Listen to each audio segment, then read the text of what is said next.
paparan bisa 15 menit, nanti dilanjutkan tanya jawab 10 menit. Ya, majelis, karena tadi saya merasa keberatan, saya izin untuk mengundurkan diri ketika rekan saya Profesor Haritz akan memberikan penjelasan.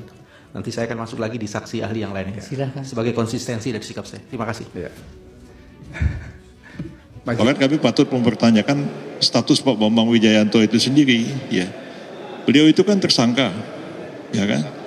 P21 dilimpahkan ke kejaksaan, dideponir perkaranya. Status beliau itu lagi apa sekarang ini? Tersangka selamanya, seumur hidup tersangka. Bansos adalah alat yang mendongkrak perolehan suara karena orang-orang miskin ini dipakai dan dieksploitasi.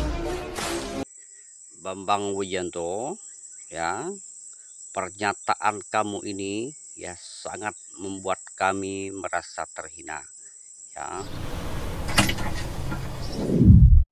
Assalamualaikum warahmatullahi wabarakatuh. Kembali lagi di channel saya Sukron TV.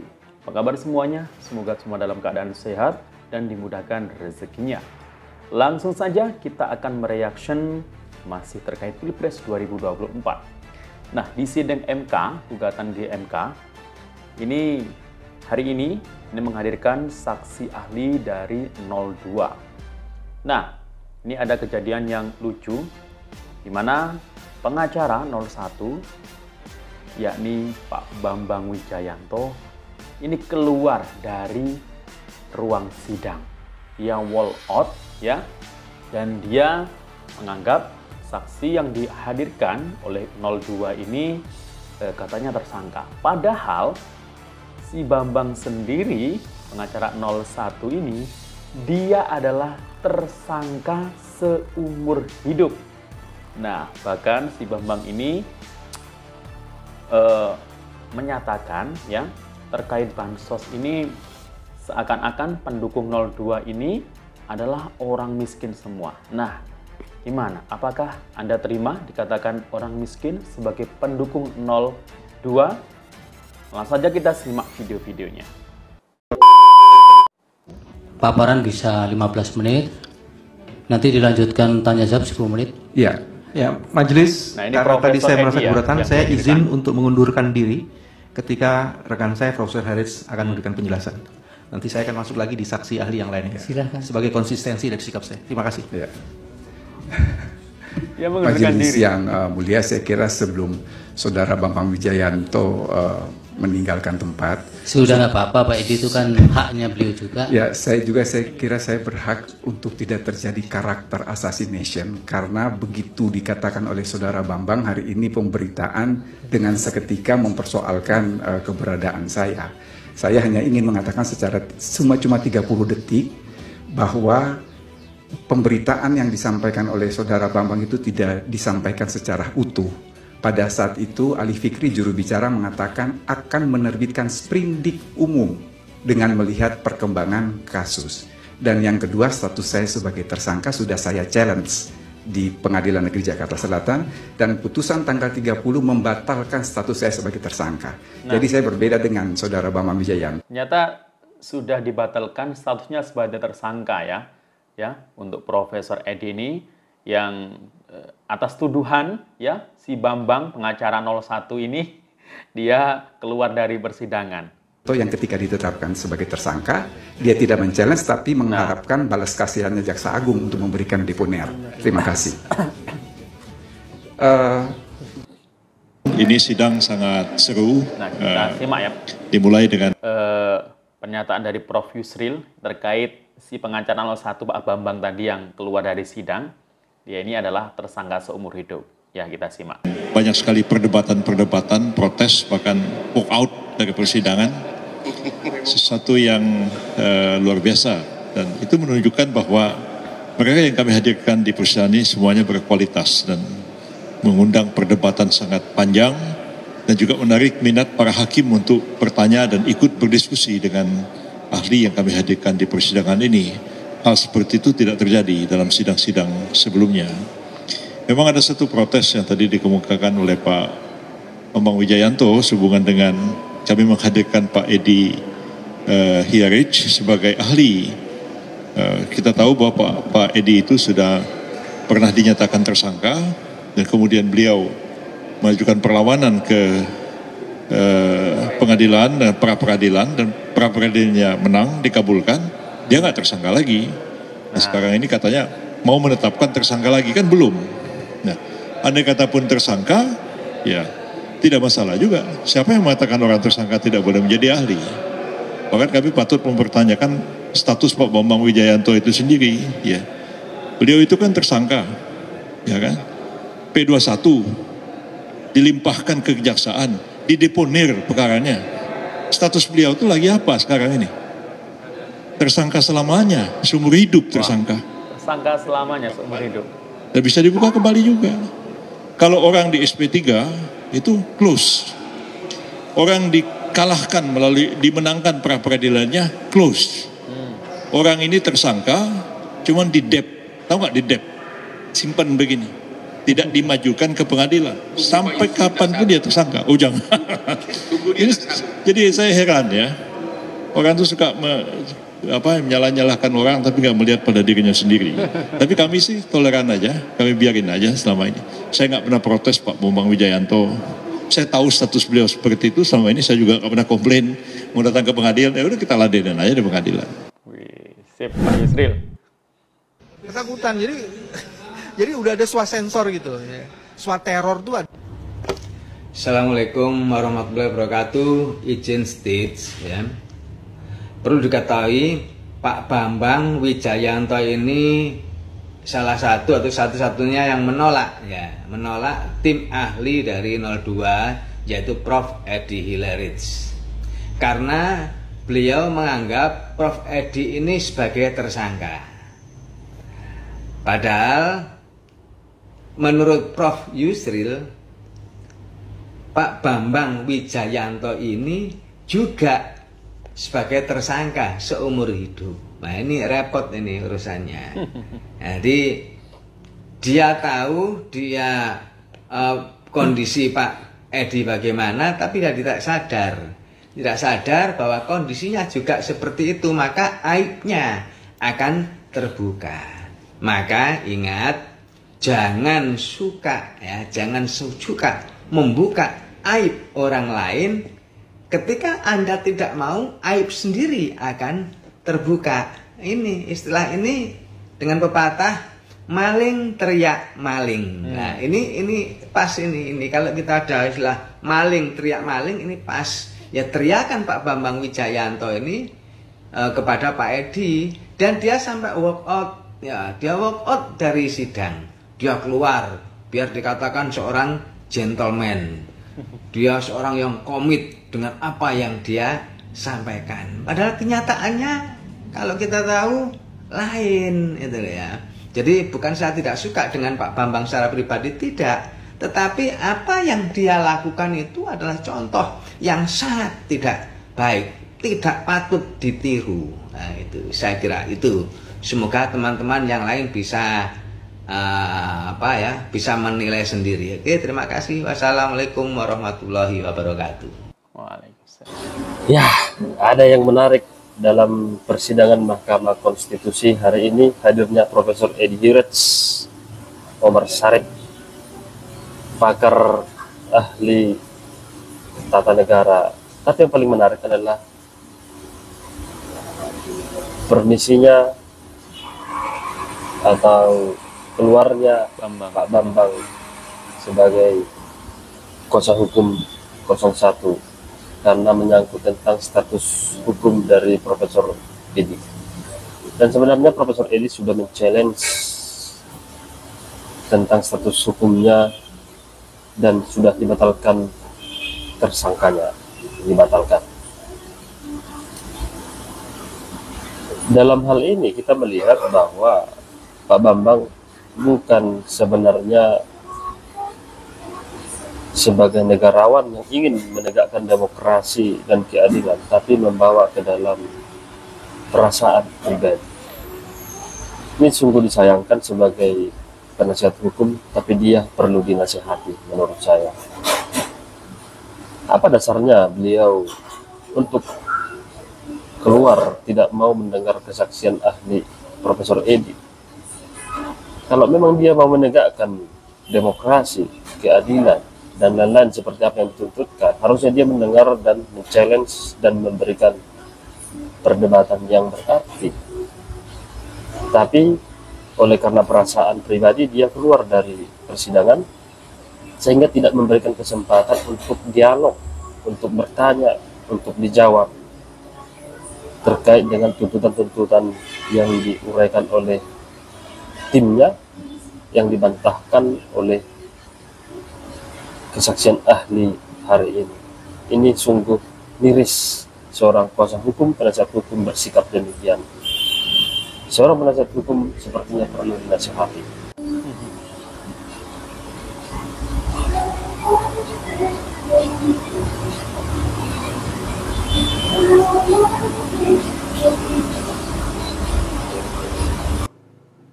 Tadi siang, siapa yang nonton sidang MK kali ini? Benar-benar orang suci teriak suci, orang tersangka teriak tersangka. Sidang MK, Bambang Widjojanto walk out saat Edi Hari hendak beri keterangan.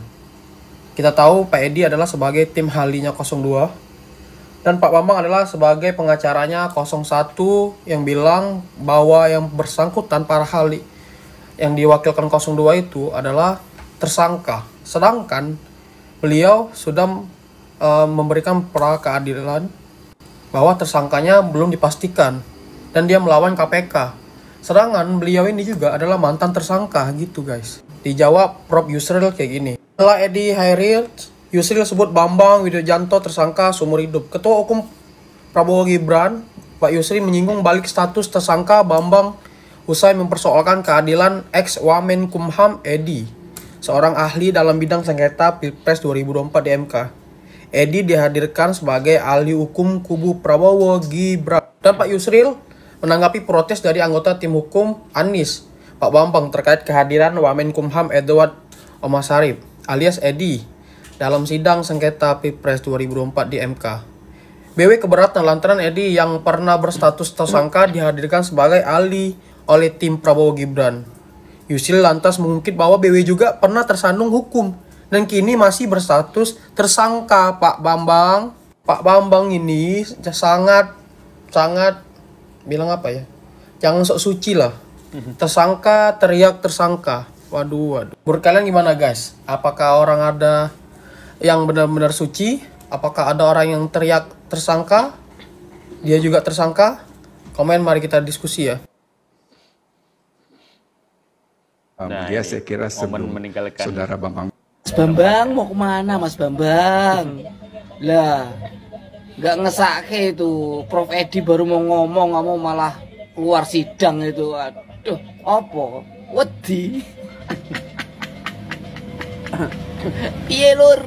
Nek ngene iki piye lur? Ya, majelis, karena tadi saya merasa keberatan, saya izin untuk mengundurkan diri ketika rekan saya Profesor Haritz akan memberikan penjelasan. Nanti saya akan masuk lagi di saksi ahli yang lainnya. Silakan. Sebagai konsistensi dari sikap saya. Terima kasih. Ya. Bambang Widjojanto menolak kehadiran Profesor Haritz dalam kesaksiannya yang didatangkan sebagai saksi ahli dengan alasan karena beliau pernah dijadikan tersangka. Padahal secara hukum tidak ada aturan yang melarang seorang bekas tersangka. Ya, dikatakan bekas karena status tersebut juga sudah dicabut oleh pengadilan. Jadi tidak ada undang-undang yang melarang itu. Namun Pak Bambang Widjojanto tetap tidak menyetujui kehadiran Profesor Haritz tersebut sehingga dia melakukan walkout. Nah, belakangan diketahui justru yang sekarang jadi tersangka itu Bapak Bambang Widjojanto sendiri. Bapak Bambang Widjojanto sendiri. Dan berkasnya sudah lengkap, sudah P21 dan sudah dilemparkan ke kejaksaan. Itu namanya menepuk air di dulang, terpercik muka sendiri. Ya begitulah tim dari kelompok-kelompok mereka itu. Mereka bisa mengatai orang atau menjudgement orang tanpa berkaca pada dirinya sendiri. Salam para saudara-saudara. Salam Indonesia Emas, salam damai. Bansos adalah alat yang mendongkrak perolehan.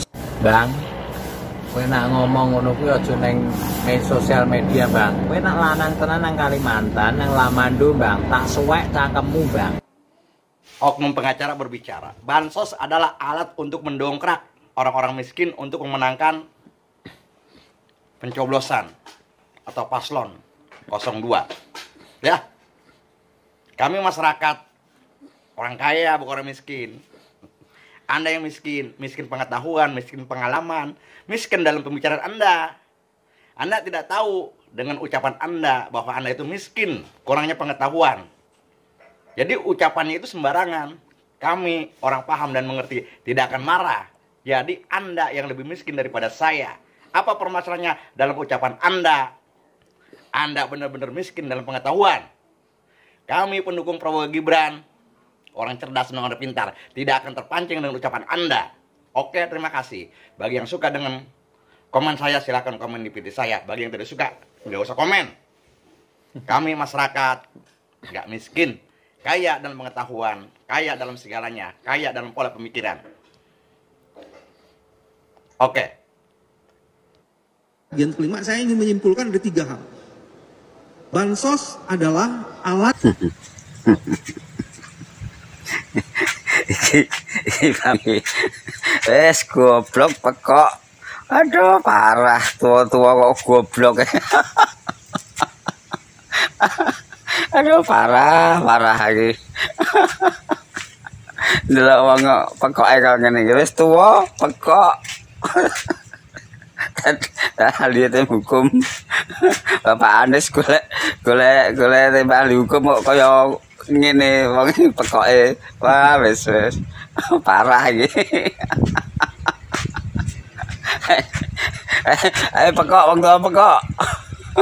Iki ngomong apa ya ora nyambung. Aduh parah iki. Aku ini orang kaya nih, lihat nih, ini sawahku nih, lihat sawahku ini. Bansos adalah alat yang mendongkrak perolehan suara karena orang-orang miskin ini dipakai dan dieksploitasi. Bambang Wijanto, ya, pernyataan kamu ini ya sangat membuat kami merasa terhina. Ya, kami walaupun kami orang miskin, kami tidak pernah meminta bansos. Ya, dan ada bansos tanpa bansos pun kami tetap pilih Prabowo dari hati nurani. Jadi kamu perlu pertimbangkan pernyataan kamu itu yang sangat melukai hati kami sebagai masyarakat. Orang miskin ini dipakai dan dieksploitasi. Saya memang tidak sekaya Anda, Pak. Tapi saya bukan penikmat bansos. Maaf. Kami memilih 02, memilih Pak Prabowo itu dari hati. Bukan karena iming-iming surga, bukan karena iming-iming perubahan. Lalu kenapa kalau orang miskin memilih Pak Prabowo? Enggak semuanya yang memilih Pak Prabowo itu orang miskin, Pak. Hah? Miskin itu soal takdir, Pak. Ya kan, manusia itu memang sudah ada jatah-jatahnya. Bapak kaya nggak usah sombong. Bapak pernah menjabat KPK, kenapa didepak? Kalau Bapak itu orang benar. Nyatanya udah nggak dipakai sekarang. Malah sekarang kesana kemari cari panggung. Ya kan? Nggak usah nyinggung-nyinggung orang miskin, Pak. Yang penikmat bansos itu, rata-rata itu adalah pembenci pemerintah, Pak. Itu dari zaman Pak Jokowi 10 tahun. Pembenci pemerintah. Teriak-teriak kalau nggak kebagian, Pak. Antri paling depan. Kalau pakai gelang, pakai cincin dicopotin. Tahan berpanas-panas antri di bawah pohon, Pak. Kalau ada pembagian bansos. Saya ini RT, Pak. Saya tahu. Penikmat-penikmat bansos itu adalah pemilih 01, 03. Bapak jangan ngomong sembarangan. Walaupun kami orang miskin, kami tidak pernah menikmati bansos dari pemerintah. Kami bekerja, Pak. Kalau kemarin saya mengatakan kita menang 20-0. Kenapa? Salah satu inti gugatannya kan tentang Sirekap. Dia bilang Sirekap itu alat curang. Kita udah patahkan karena ternyata putusan final itu bukan berdasarkan Sirekap tapi suara berdasarkan manual dan berjenjang. Jadi patah sudah satu bagian dari surat permohonan, yaitu tentang Sirekap 20-0. Sekarang tambah lagi 10-0 hari ini jadi 30-0. Kenapa? Dari tadi yang dibahas adalah tentang nepotisme, TSM, dan keterlibatan Jokowi. Saya mau kasih tahu, Hotman ini walaupun tampaknya kayak rockstar, kemarin waktu Hakim yang mulia Arief membahas cincin saya langsung viral di mana-mana. Tapi Anda lupa, saya ini sudah 38 tahun pengacara. Dan 20 tahun di kantor raksasa dunia, 4 tahun di Australia dengan 700 pengacara bule. Apa yang saya pelajari? Tidak mungkin pengadilan menyatakan seseorang melanggar hukum kalau dia bukan pihak dalam perkara tersebut. Permohonannya ini kan selalu menyalahkan Jokowi, termasuk mengenai Bansos dan PJ, juga menyalahkan Menteri Dalam Negeri. Tapi Jokowi dan Menteri Dalam Negeri bukan pihak dalam perkara ini. Jadi bagaimana mungkin nanti Mahkamah Konstitusi mengatakan bahwa Jokowi melanggar hukum, melakukan kejahatan, dan juga Mendagri, ya nggak mungkin. Kalau ini dalam perkara perdata, istilahnya itu bahasa Bataknya, bahasa Belanda, niet on van klik, gugatan tidak dapat diterima. Jadi makanya saya bilang sudah 30-0, ditambah lagi 5-0 lagi jadi 35-0. Aceh 24 kepala daerah, 23 PJ kalah. Ternyata kalah 02. Di Jakarta hampir berimbang.